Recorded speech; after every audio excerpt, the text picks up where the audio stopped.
You're listening to WCUW Worcester 91.3 FM and online at WCUW.org. My name's Gail. It's 5:32 on Thursday evening. We just heard two songs from Walter Crockett and the Oxymorons. It was formerly Valerie and Walter Crockett and the Oxymorons, and it's now Walter Crockett and the Wannabe Wabbits. We've been doing an interview, and it's been a blast. It's always nice to talk to you, Gail. Aww. I'm one of your biggest fans, musically, personally, all that stuff. So likewise. Likewise. We're just having a love fest down here. I had some more questions for you. I mean, other than the songwriting techniques or how many songs you've written, I've heard you used to write for the paper. I heard a rumor that you interviewed Jerry Garcia. I actually interviewed Garcia before I was writing full-time for the paper. Oh. When they had, my band had broken up, Crockett, when we were in the early 80s.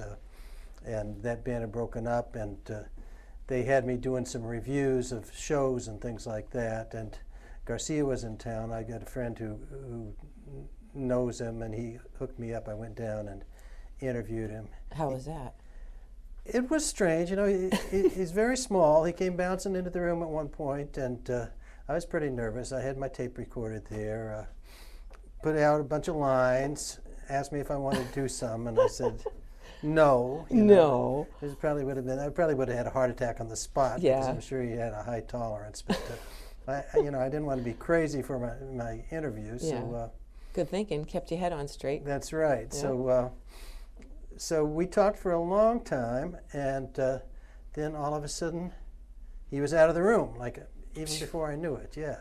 I still have the tape of it lying around. Really? Somewhere, but I never was able to write it up into an interview that people would be, that would have made it into the newspapers before I could really write that well. You are an excellent writer, and I read a lot of your posts on Facebook, and you're just, very intelligent. Well, thanks. I just think the world of you. I have a couple other little questions. Best, worst gigs. Do you have anything quick you want to tell us for best and worst? The worst gig was Those always come to mind. Those are the best ones, yeah, because they're such great memories. Is when we went down to Martha's Vineyard, and we were supposed to play this gig in Edgartown, and they put us up in a trailer outside a town in the middle of the summer, and it was a tilted trailer, and outside of it were like 6 bags of garbage with fish in them that had been baking in the sun for a week. And inside, the carpets were all soggy and everything. And it was just a horrible combination of smell and soggy carpets.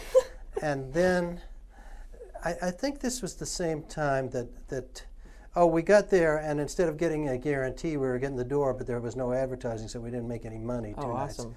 It was a bad agent kind of deal. Yeah. So then on the last day, I decided to go to the nude beach. So we all go to the nude beach that you have to walk across some land. We parked at this place. Did you guys go nude, though? Oh, yeah, once we got there. Right. Yeah. And so we're out there on the nude beach for a while, and the other people, I parked in this restaurant parking lot, or half a mile from it, and next to a big Harley motorcycle that said Harley F. Davidson on the back, and so the other guys came back early, and I said, I'll just stay there, and I hung around in the mud cliffs and everything. Then I came back a little later, and fortunately, because there was this huge motorcycle guy, it turned out that when I backed in, I forgot to tell you that, when I backed in our Volkswagen bus, I bumped his light, and I broke his back, one of his tail lights. Oh, God. But nobody was there was nothing to do, so we went to the beach. Yeah. And when they came back, he was stomping around saying, kill that guy, I'll kill him, where is he, blah, blah, blah, blah. And he left just before I returned. And so that was probably the worst time. There were other things that happened then that I won't go into. Was the music all right? Was it a fun gig at all? Or no, it was not a fun gig no. anyway. The only thing fun about it was the memory. We're going to get back to hearing another song from Walter, one of the songs that he wrote, one of my absolute favorites. This is called Go West. Thanks for coming in. This has been really fun. Thank you so much, Gail. It's been great talking to you.